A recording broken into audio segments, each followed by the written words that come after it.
This is Module 1, Topic C, Lesson 10, and please be advised that this will be the last lesson before we have a test on everything we've learned about place value so far. The objective of this lesson is to use place value understanding to round multi-digit numbers to any place value using real-world applications.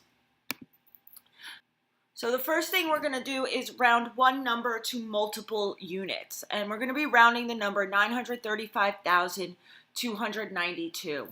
And the first thing we're going to do is round it to the nearest 100,000. So if we had to choose what two numbers this would be between, it would be between 900,000 and 1 million. Because it's 935,000 and it's less than 950,000, it would be rounded to the 900,000. So 935,292 would be rounded to 900,000. If we rounded that same number to the nearest 10,000, our two units to choose from would be 930,000 and 940,000. Because it is above 935,000, because it's 935,292, it would round up to 940,000. And finally, we're going to round that same number to the nearest 1,000. So our numbers to choose from, our two units, would be 935,000 and 936,000. Because it is smaller than 935,500, that it would round down. So 935,292 would round down to 935,000. We did all of this because I want you to see what changes about the numbers when rounding to smaller and smaller units. Well, the first thing is when you round to the largest unit, every other place will have a 0.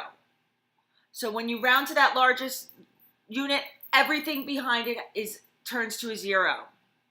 The next thing you'll notice is rounding to the largest unit gives you the easiest number to add, subtract, multiply, or divide because it has the most zeros.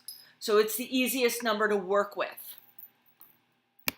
You'll also notice that as you round to smaller units, there are not as many zeros in the number, okay? Making, again, it harder to work with.